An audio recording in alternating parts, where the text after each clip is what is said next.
If you are that poultry farmer that experiences losses at week 3 to week 4, you just can't escape this period without experiencing losses in your broiler farm, then this video is targeted at you. Hello farmers, welcome back to the channel. In today's video, I'm going to be discussing some of the reasons why you might be experiencing losses at week 3 or week 4 as a broiler poultry farmer. When you are about to transit from starter feed to finished feed, you just can't do this without experiencing losses.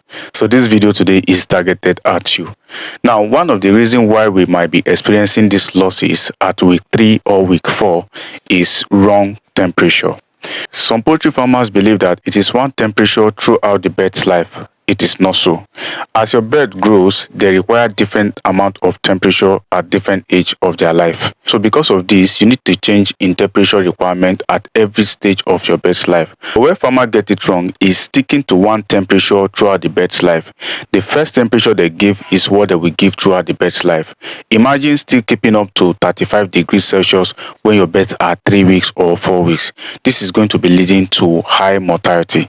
The reason why you are giving your chickens 34 to 35 degrees Celsius of temperature at day 1 is to make their body to be acquainted to the environment, because when they are leaving the incubator, they left the incubator with a particular temperature. So all of a sudden, changing the temperature will affect them at day old.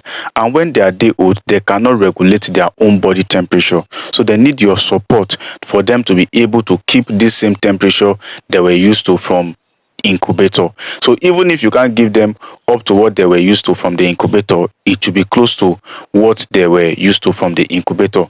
That is why you are advised to give 34 to 35 degrees Celsius of temperature to your day old chicks, or 95 degrees Fahrenheit. So when they get into your poultry house, they need something similar to what they were getting from the incubator. So after giving them this for 1 week, a week after, temperature should reduce. So for every week of your bird's life, their temperature should reduce by 2 degrees Celsius. So if you are a farmer that keep to one temperature throughout the bird's life, this is one reason why your chickens might be dying at week 3 or week 4. So for every week that passes by, you should reduce the temperature by 2 degrees Celsius. Then number 2, using of synthetic or too much of growth promoter in the farm. Yes, I have said it before and I will keep saying it. Growth promoters are there to help you, but a slight mistake from usage of growth promoter can cause you huge losses in your poultry farm. So why will you go and use 300 naira or just a little amount of money to destroy the poultry business? So I will always advise poultry farmers, if you are having good starter feed, good finish feed, there is not even need to use growth promoter.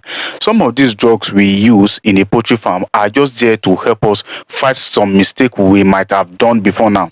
So if you have a good quality starter feed and you have a good finish feed, there's no need to use growth promoter. But what if you made a mistake along the line? Maybe you fed them poorly, or you didn't give them the right temperature, or something happens along the line. It is, yes, by this time I can say use a little bit of growth promoter, at least to boost them up, but not to depend on growth promoter as if the bird's life depends on it. It is very wrong. It is going to cause liver failure, kidney damage, and a lot of things. If this happens, you will be seeing greenish poop, and some of us will rush and be treating Newcastle, because we are always familiar that Newcastle disease, when we see greenish poop, is Newcastle disease. No. So please, I am begging you in this video, reduce the use of growth promoter, and I would like you to change your mindset towards the use of growth promoter. Start with good quality starter feed. After that, you transit to good finish feed. If you want to keep your bird for a very long time, then you can use grower feed in between. So please avoid the use of too much growth promoter, or don't even use it at all. However, if you've made a mistake from the beginning, you can still use growth promoter. Remember, growth promoter is there to help you. And in this poultry business, when things are done with understanding, a great result is always achieved. Have this at the back of your mind. Number 3, excessive use of antibiotics. Yes, we poultry farmers believe that our bird's life depends on antibiotics. I am not against the use of antibiotics, I am against the overuse of antibiotics. I'm against the dependence on antibiotics. Like I will always say, first thing first is your biosecurity.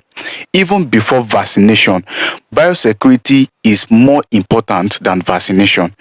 For me, if you ask me, I will say put your biosecurity first before vaccination. You can, instead of skipping biosecurity, skip vaccination. So we depend on antibiotics like the best life depend on it. And at the end of everything, the reverse is going to be the case. The antibiotic that is meant to cure or help you fight some bacterial disease in your poultry farm will end up being the reason why you are losing your birds, or the reason why your birds refuse to grow. Too much of antibiotics can make your chickens not to grow well. If you start pumping your chickens with antibiotics, they'll start shrinking. Reason being that if you introduce antibiotics into the birds' life, they will kill both the good bacteria and the bad bacteria from your poultry house.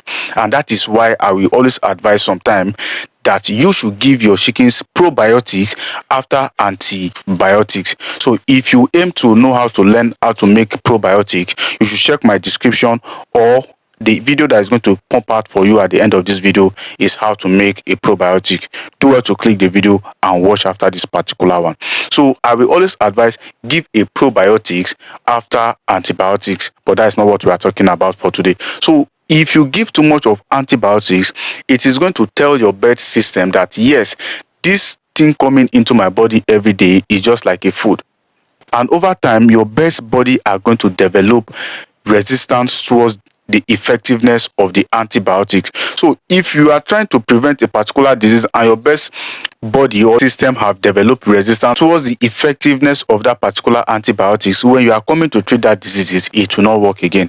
That is where you will see your chickens dropping greenish poop and thereabout, thereby causing losses at week 3 or week 4.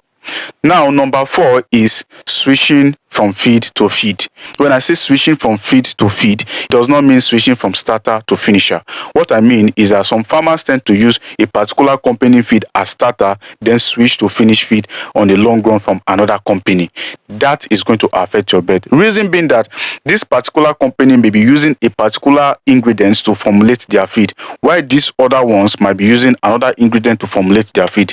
Introducing different ingredients into the bird's life will put more stress on the bird's immunity, which can lead to death. So make sure you stick to one particular company feed. And on the other side, switching directly from starter to finish feed with the same company without introducing it gradually to the bird's life can also lead to mortality, but in a low or rare cases. So if you want to switch from starter to finisher, that same particular company feed, make sure you introduce it from 25%, 50%, 75% to 100%. What do I mean? Start introducing finished feed from week 3. So at week 3, when they are eating starter feed, remove 25% of starter feed and introduce 25% of finished feed into the starter feed. From there, they will start learning how to pick up finished feed. So at week 4, when you are fully ready to switch from starter feed to finish feed, their body will already be used to using or breaking down pelletized feed in their system. Sometimes I will advise you as a poultry farmer to give antibiotics if you are transiting all of a sudden. Yes, if you did not follow this process and you want to switch from starter feed directly to finish feed, during this process, give them antibiotics for 2 to 3 days. After that, plain water or multivitamin onward.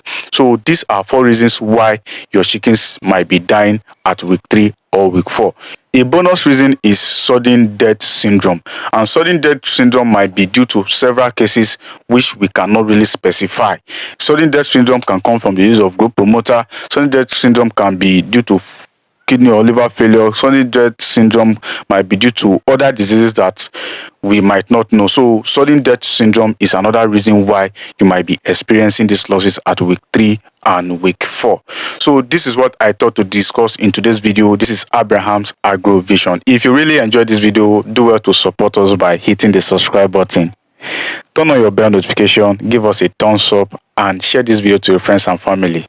Alright, thank you for hitting that subscribe button. Catch you up in the next video.